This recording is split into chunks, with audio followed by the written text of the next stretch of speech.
Pemirsa, jangan lupa like, comment, share, dan subscribe agar channel yang kita cintai ini semakin baik dalam pelayanannya. Sekian, terima kasih. Assalamualaikum warahmatullahi wabarakatuh. Kutunggu. Bismillahirrahmanirrahim. Assalamualaikum warahmatullahi wabarakatuh.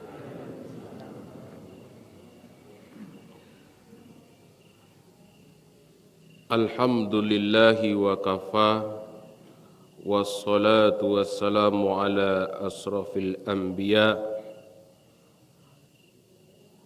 Ashhadu an la ilaha illallah wahdahu la syarika lah, wa ashhadu anna Muhammadan abduhu wa rasuluh, sallallahu alaihi wasallam, la nabiyya ba'd.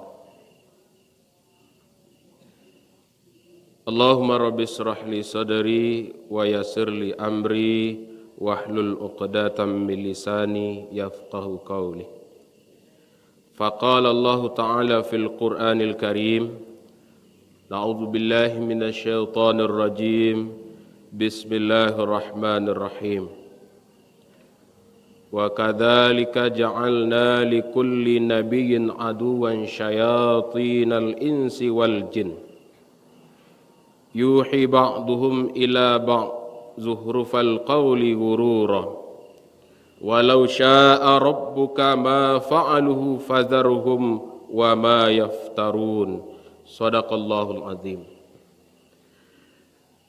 Yang kita hormati pengurus DKM Masjid Raya Tanjung Bonai, angku-angku nenek mama alim ulama Cadiak Pandai, yang kita hormati ibu-ibu Bendo Kanduang, kemudian yang kita sayangi dan kita banggakan generasi muda, penerus sejarah, pelanjut cerita, dan panggilan yang mulia di sisi Allah Subhanahu wa taala, kaum muslimin wal muslimat rahimakumullah. Bersyukur kita pada Allah Subhanahu wa taala dengan mengucapkan alhamdulillahirabbil alamin. Kemudian bersalawat kita kepada baginda Rasulullah Muhammad sallallahu alaihi wasallam. Allahumma salli ala Muhammad wa ala ali Muhammad. Bapak-bapak, ibu-ibu, kaum muslimin wal muslimat yang dirahmati Allah Subhanahu wa taala.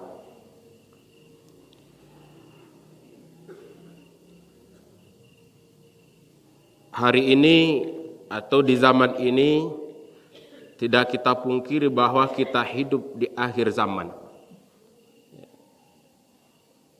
Dan karena hidup kita di akhir zaman, maka fitnah yang dialami oleh kita umat Islam semakin hari itu tidak berkurang tetapi semakin dahsyat. Apa di antara fitnah yang menimpa umat Islam? Ada namanya fitnah syahwat, dan ada yang namanya fitnah subuhat. Di antara dua itu yang paling berbahaya adalah fitnah subuhat.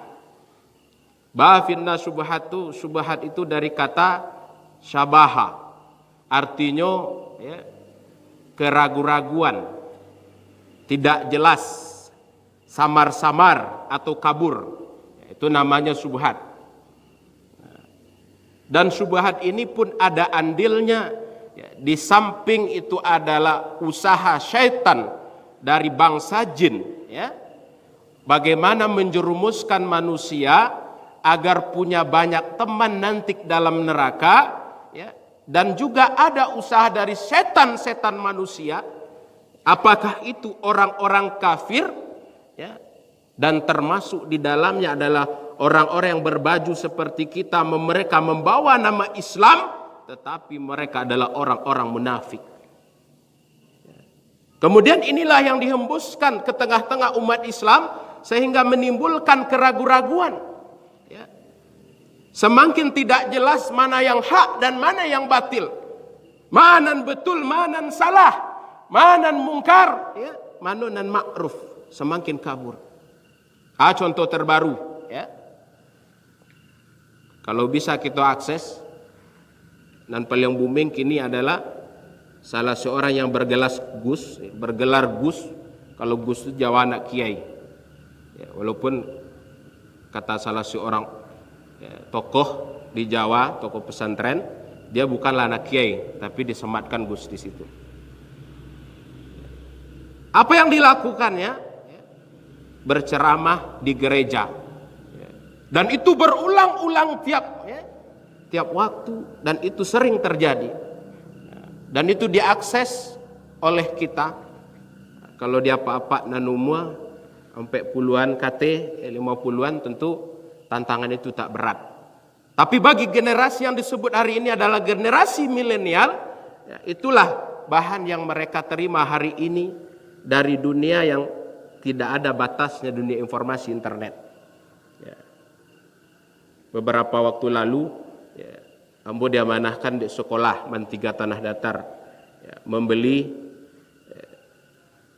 speaker, beli belanja secara online.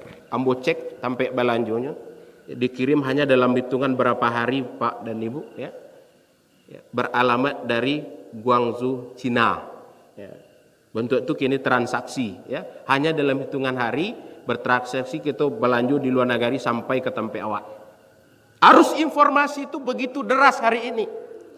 Maka termasuk subhat pun masuk ke tengah-tengah pemahaman umat Islam, sehingga seperti yang tadi, samar-samar antara yang ma'ruf dan yang mungkar, yang hak dan yang batil. Dan belum lagi dipakai tangan-tangan umat Islam, baik itu tokoh-tokoh yang bersifat liberalis, tokoh-tokoh liberal, yang kemudian mereka mengusung namanya paham pluralisme. Pluralisme itu semua agama sama. Dan itulah yang terjadi di gereja berapa hari yang lalu dan booming. Dan terjadi, kita menyembah Tuhan namanya saja berbeda. Agama berbeda tapi hakikatnya kecilnya cik Tuhan. Padahal konsep toleransi dalam Islam itu sudah jelas. Dari dulu di Indonesia, mulai di kita di Tanah Minang, tidak pernah menggadu orang dan percayaannya berbeda. Karena konsepnya sudah jelas oleh agama kita, lakum dinukum waliyadin. Bahwa konsep itu tidak usah dicampur adukkan, masuk ke gereja, masuk tanpa ibadah orang lain. Inilah yang kadang-kadang kemudian diakses oleh anak-anak kita, dan ini pun menimbulkan pola pikir, wah berarti samu juga agama sadonya. Nah, ini yang terjadi yang kita khawatirkan. Dan belum lagi pengaruh dari teknologi ini yang kalau tidak difilter, kalau tidak butuh bimbingan serius, kalau tidak dibantu oleh orang tua bagaimana mengarahkannya, khawatir Pak. Ibu awak bahan terjadi di satu sisi pemenda kita, pemerintah kita, para ulama kita, bau untuk maelo ke agama, di aduan rumah-rumah tahfiz. Tapi di sisi lain teknologi kok terus menggerus anak-anak muda kita. Ambo berapa hari yang lalu diamanahkan masih pengajian ke Kampuang, ke Kampuang lewat kalo-kalo ke dalam. Ketika selesai kajian, kemudian kita pulang ke rumah di Tanjung Lansek, yang terjadi miris Pak, ibu hati awak, di sepanjang jalan tuh berjejer anak-anak samo dan di karojuannya main game online. Maka karena muda-muda tuh, kalau Pak tanyaan level baga kini Free Fire, tuh pasti tahu jawabannya. Dibeli pulsa, kemudian di balian senjata-senjata baru di permainan game. Ladio tama aja Pak. Itu yang terjadi. Belum lagi pola pikir yang masuk ke rumah tangga umat Islam, yang pendidikan anaknya, yang disekolahkan anak-anaknya, sebagian orientasinya hanya sekedar dunia, mengejar dunia. Buktinya, kadang-kadang ketika prestasinya di bidang ilmu yang bersifat dunia, walaupun sebenarnya tidak ada dikotomi, karena pada hakikatnya Islam itu pun mengajarkan ilmu tentang dunia. Apakah itu kalau pelajaran dewa namanya pelajaran umum, fisika, kimia, biologi, karena kita kenal dengan sejarah masa lalu umat Islam itu gemilang, para pakar-pakarnya, para ilmuwannya, hebatnya ilmu tafsir, hebat fikih, tapi dia menguasai biologi. Bahkan mereka belajar tentang ilmu perbintangan, ya, tahu ilmu falak, mereka tahu tentang tafsir Quran, apal ilmu faraid, tentang bagaimana harta warisan. Tapi kini dipisah, nan pelajaran umum, nan belajar, ya, bisa dikatakan yang dibagi di ulama itu, ya, adalah fardu ain dan fardu kifayah. Fardu ain itu bagaimana tentang ketauhidan, bagaimana tentang mengenal Allah, itu satu orang wajib mempelajari, karena itulah nanti bekal yang kita bawa menghadap Allah Subhanahu wa taala. Tapi kalau belajar biologi, kimia, ilmu kedokteran itu fardu kifayah sifatnya. Surang belajar, ya, ilmu kedokteran, nan lainlah gugur kewajibannya, itu fardu kifayah. Tapi kalau tentang solat tidak bisa diwakilkan. Ilmu baca solat yang betul, bagaimana taharo yang benar, itu ada di setiap pundak kita. Tapi kadang-kadang ini yang terjadi, orang tua bangga ketika prestasi-prestasi dunia bisa dicapai anaknya, tapi anaknya bacaan Al-Qur'annya pelintat-pelintut, ya, tidak jaleh tajwidnya, tidak bersih makhrajnya, solatnya bolong-bolong. Orang tua kadang cuek-cuek saja, santai-santai saya. Ini namanya virus subhat, ya. Jadi enjoy saja. Belum lagi ada sebagian umat Islam yang masih bergelimang dengan riba. Kalau di awak Tanah Minang, ya, berapa waktu yang lalu sebelum Ramadan, ya, para azatis dan ulama di Tanah Datar berusaha untuk baca resolusi di antara awak ribanan turun temurun pagang gadai di Sumatera Barat, ya. Karena pagang gadai itu kalau dikaji ribanya minta ampun. Dan kalau kita dengan, ya, risiko dari orang yang tersangkut dengan riba itu menyeramkan. Nodosunan paling ketek, ya, lebih godang lo daripada berzina dengan ibu kandung sendiri. Bahkan Allah dan Rasulnya mengancam untuk memerangi orang yang terlibat dengan riba. Na'udzubillah. Nah, maka Bapak dan Ibu jamaah rahimakumullah, karena baitulah kedodoran kita, ya, di tengah umat Islam, maka tentu kita butuh yang namanya benteng pertahanan umat Islam. Benteng pertahanan umat Islam di kondisi seperti itu, ya, Imam Asy-Syafi'i dalam kitabnya Ghidhaul Albab menyampaikan ada 5. Pertama, benteng yang terbuat dari emas. Yang kedua, benteng yang terbuat dari perak. Yang ketiga, benteng yang terbuat dari besi. Yang keempat, benteng yang terbuat dari batu. Dan yang kelima, benteng yang terbuat dari tanah. Benteng terbuat dari emas itu, yaitu keimanan. Itu benteng kita yang paling utama. Karena dia benteng pertama, ya, karena dia benteng yang utama dalam jiwa umat Islam, maka itulah yang berusaha oleh musuh-musuh Islam, ya, diusahakan untuk dikeroposkan, berusaha untuk didangkalkan. Dari hari ke hari umat Islam itu imannya tidak bertambah, tapi justru semakin ragu dengan keyakinannya sendiri, semakin ragu dengan agamanya sendiri, meragukan tentang alam kubur, meragukan tentang alam akhirat, ragu apakah neraka itu ada atau tidak, dan itu dihembuskan oleh musuh-musuh Islam. Maka dia awak caranya di kondisi seperti itu, ya, awak pakai benteng keimanan, dan itu yang paling berharga dalam diri kita, karena itulah yang kita bawa nanti menghadap Allah Subhanahu wa taala, yang bisa menyelamatkan kita dari pertanggungjawaban di hadapan Allah Subhanahu wa taala, iman ini. Kalaulah iman tercabut, ya, kalaulah iman berkurang saja dalam hati, ya, maka apalagi yang kita banggakan di hadapan Allah Subhanahu wa taala. Maka imankulah yang kita usahakan dibawa mati. Imanku lah yang kita usahakan bagaimana selalu, ya, meningkat dari hari ke hari. Maka salah satu di antaranya adalah yang disampaikan dalam surah Al-Anfal, ya. Ayat 2 Allah Subhanahu wa taala berfirman, "Na'udzubillahi minasyaitonir rajim. Innamal mu'minuna alladzina idza dzukirallahu wajilat qulubuhum." Ya. Sesungguhnya orang-orang beriman itu apabila disebut nama Allah gemetar hatinya. Gemetar hatinya, karena ketika disebut nama Allah, maka dia ingat dengan sifat-sifat keagungan Allah Subhanahu wa taala. Ketika disebut nama Allah, dia ingat bagaimana kemuliaan dan kemahakuasaan Allah Subhanahu wa taala. Ketika disebut nama Allah, dia ingat dengan ancaman-ancaman yang Allah sediakan kalau dia lalai di akhirat, Allah campakkan ke dalam neraka, maka bergetarlah hatinya. Dan kemudian apabila dibacakan ayat-ayat Allah, bertambah keimanannya. Nah, ya, ayat-ayat Allah dan perlu diperbanyak.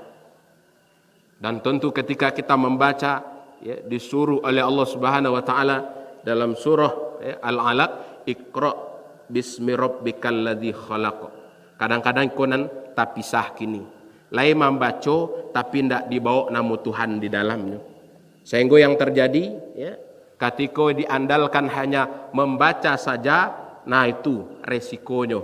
Pengetahuannya semakin keblinger.